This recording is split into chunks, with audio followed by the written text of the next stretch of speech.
कहाँ जा रही हो दरिया? मैं कुछ दिन के लिए हॉस्टल में रहूंगी। कैसा हॉस्टल?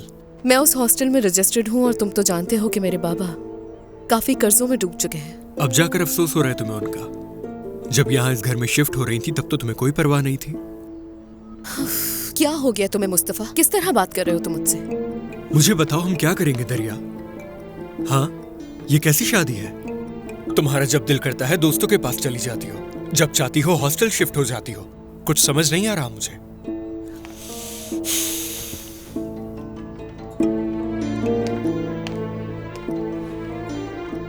तुम परेशान मत हो। तुम तो जानते हो कि आइवलिक में रहना अब मेरे लिए पॉसिबल नहीं था। और तो और मेरी अम्मी बाबा भी मुझसे नाराज हैं। अगर बाबा को पता चला कि मैं हॉस्टल में नहीं रह रही हूँ तो सब बर्बाद हो जाएगा। और वैसे भी ये तो मेरा घर है ही, मुझे तो यहाँ आना ही है ना।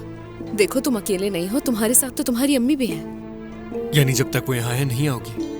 मैं यहाँ पढ़ नहीं सकती और ना ही ध्यान दे सकती हूँ। और फाइनल एग्जाम्स भी शुरू हो गए हैं। अगर ऐसा चलता रहा तो हम फाइनल स्टेज पर पहुंच जाएंगे। अच्छा ये तो बताओ तुम्हारे बनाए हुए स्टडी रूम का क्या होगा? मुस्तफा, मैं तुम्हारी अम्मी के साथ नहीं रह सकती। मेरा मतलब है ये जो कुछ भी चल रहा है ये सब कुछ ठीक नहीं है। बेहतर यही है कि मैं यहाँ से चली जाऊँ। ये तीनों के लिए बेहतर रहेगा। परेशान मत हो तुम, ठीक है? मैं आ जाऊंगी। हाँ,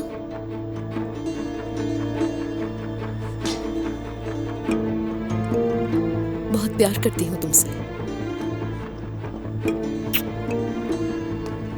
खुदा हाफिज।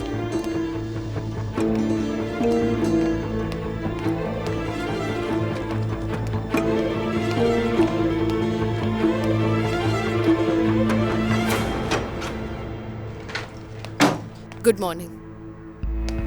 Good morning.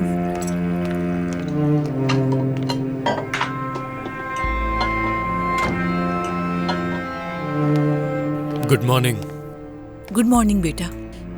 मैंने तुम्हें सब कुछ बता दिया है, अब मैं जा रही हूँ। दरिया, क्या तुम भूखी जा रही हो? कुछ तो खा लो बेटी।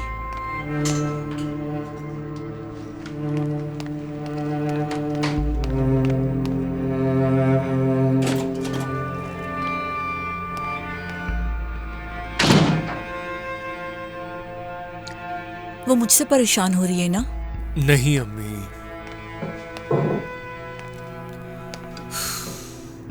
देखो, मैं इस शहर में सिर्फ तुम्हारे लिए आई हूँ। जरा तुम अपना हाल तो देखो मुस्तफा।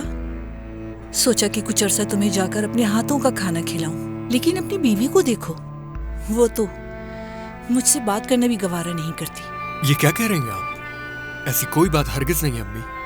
बस उसके फाइनल एग्जाम्स होने वाले हैं। इसीलिए वो कल रात 2 बजे तक नाइट क्लब में थी। और मैं उसके साथ था। वो पढ़ नहीं रही, मेरा ये मतलब है। मैं यहाँ एक उम्मीद के साथ आई थी। सोचा दरिया के साथ सुलह हो जाएगी तो एक नई शुरुआत करेंगी। और ये भी सोचा था कि दरिया से कहूंगी कि एक पोता दे मुझे। अम्मी, इतनी जल्दबाजी आखिर किस बात की है? बेटा, बच्चे से घर में रौनक आती है, मुझे भी खुशी मिल जाएगी। अपने पोते के साथ खेलूंगी, यहाँ रहूंगी, मजे करूंगी, और कुछ नहीं चाहिए। तुम्हारा काम भी तो अच्छा चल रहा है ना? मेरी बात को समझो। मैंने दरिया को जिद्दी कहना छोड़ दिया, तो वो भी अब मुझे पोते की खुशी देना। बेटा, बच्चा औरत की जिंदगी बदल देता है, सोचो। उसकी यूनिवर्सिटी चल रही है। अभी तो पहला साल है, इसके बाद 3 साल रहते हैं। अच्छा, पहले यूनिवर्सिटी फिर करियर। क्या ये लड़की आगे जाके आर्किटेक्ट बनेगी? ये सब सही नहीं है। अगर उसकी जॉब हो गई तो वो बच्चा भी कभी नहीं करेगी मुस्तफा। अम्मी, ये बातें मैंने शादी से पहले कर ली थी उससे। दरिया पढ़ाई जारी रखेगी क्योंकि मैंने उससे वादा किया था। अच्छा, अगर उसकी ग्रेजुएशन कंप्लीट हो गई तो क्या तुम उसे घर बैठाओगे? वो तो पहले ही तुम्हारी नहीं सुनती। तुम्हें उससे अभी बात कर लेनी चाहिए। दरिया को पढ़ने की जरूरत नहीं है। तुम्हारी अपनी कंपनी है बेटा, तो दरिया को आर्किटेक्ट बनने की कोई जरूरत नहीं है। अम्मी, आप प्लीज इसमें दखल मत दें। दखल नहीं दे रही। तुम सारी जिंदगी घर की दीवारों को ताकते ही रहना मुस्तफा, और तुम्हारी बीवी रातों को बाहर घूमती रहेगी। ठीक है, तुम्हारी जिंदगी है। अब मैं किसी मामले में दखल नहीं दूंगी।